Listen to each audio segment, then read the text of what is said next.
Se a sua isenção foi indeferida e percebeu que o laudo do IMESC destoa da sua realidade, você precisa saber dessas 3 estratégias que você precisa usar no seu recurso para superar os 3 erros clássicos que o IMESC realiza em seus laudos para a concessão da isenção do IPVA de São Paulo. Se você está nessa situação, fica comigo até o final, porque a última estratégia é a que eu tenho usado nos recursos dos meus clientes e tenho conseguido resultado como esse que está aparecendo para você. Tenho certeza que ele pode te ajudar em muito, tá bom?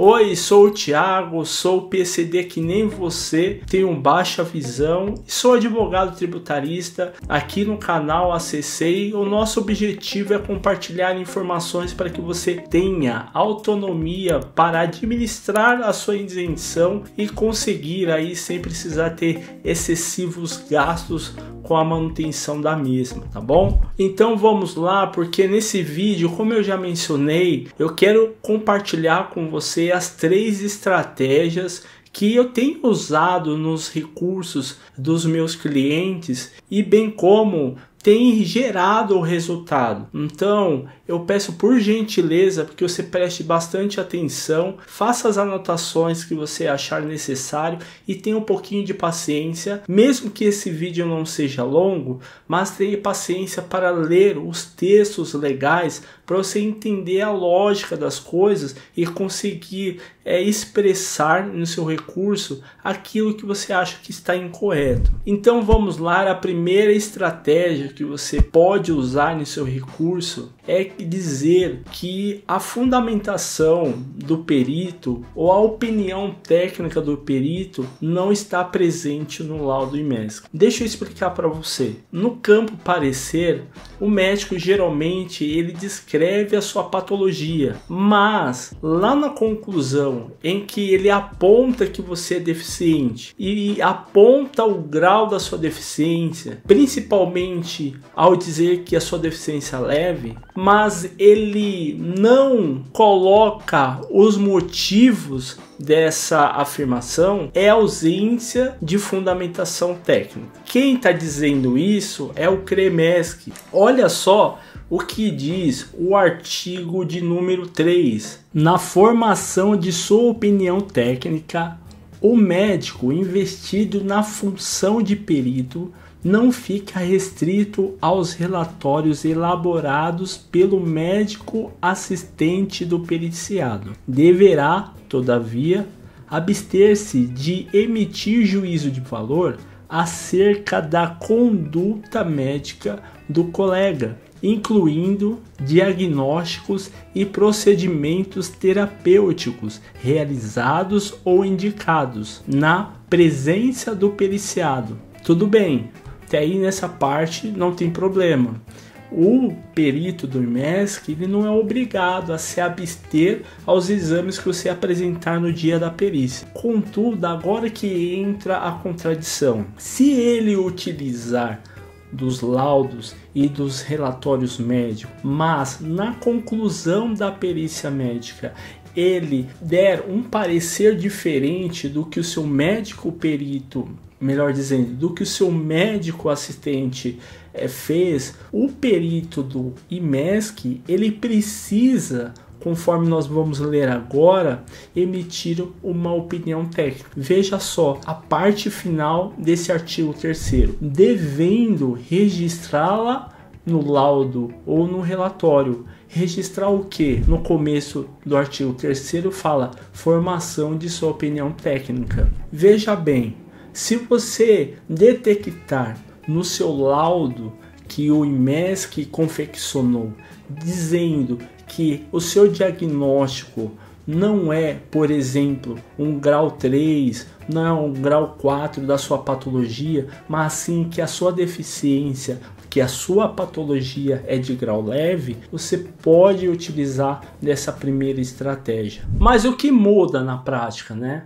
Muda é no procedimento do julgamento do seu recurso, em que o delegado tributário vai conceder mais uma vez a oportunidade para o perito do IMESC se manifestar sobre a sua patologia. E quando vier a resposta do perito do IMESC, o delegado tributário ele vai julgar o seu recurso. Na prática, eu tenho visto que o poder de conceder a isenção ou não conceder a isenção do IPVA para o PCD está na mão não do delegado da Fazenda Pública, mas sim está na mão do médico perito.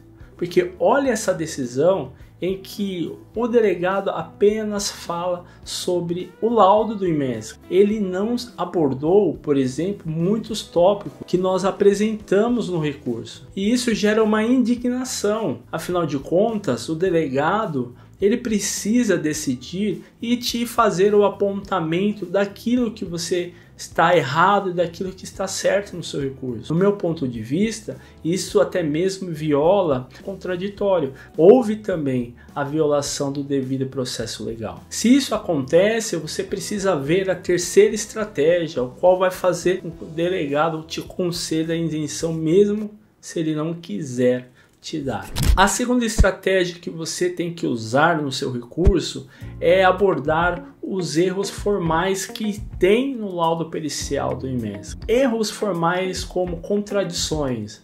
No campo superior, o perito do IMESC diz que a sua deficiência é grave, por exemplo, no parecer, e lá na conclusão ele coloca que a sua deficiência é leve. Ué, qual a informação que o agente fiscal vai se apegar? Outra situação que tenho visto e a gente tem colocado no recurso é o fato do perito do IMESC colocar CID errado no parecer que ele fez. Ora, se você apresentou exames e pareceres e lá constam alguns CIDs, ele tem que se acatar aqueles CIDs.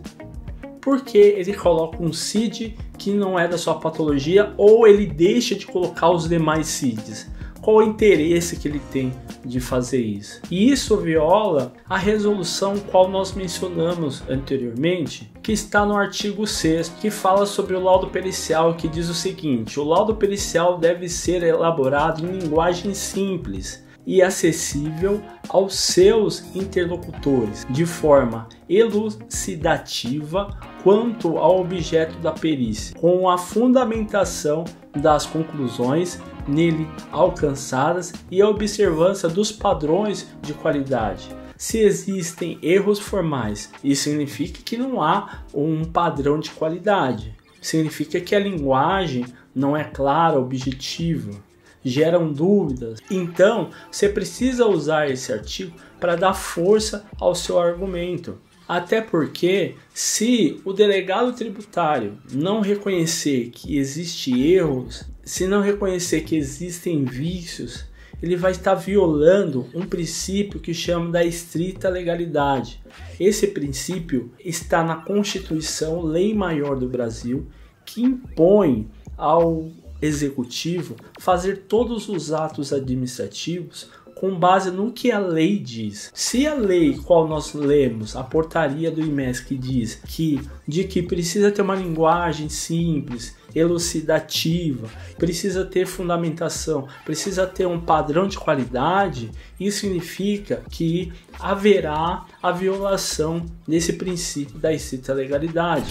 Agora, entrando na última estratégia, o qual concedeu a isenção, como eu estou mostrando para você, é que a pessoa com deficiência que fez o pedido, contudo, não havia se submetido ao laudo pericial. O pedido da isenção foi indeferido e, consequentemente, nós aliamos uma estratégia, a qual eu vou falar para vocês, que essa pessoa com deficiência ela foi ao IMESC, fez o laudo pericial, saiu como moderado. Nós pegamos o laudo e apresentamos recurso anexando também esse laudo do IMESC, em que nós fizemos a apresentação de todos os requisitos, cumprimento de todos os requisitos legais e bem como do grau moderado da deficiência. Não bastasse isso, nós pedimos a reconsideração do pedido de isenção com base no princípio da informalidade.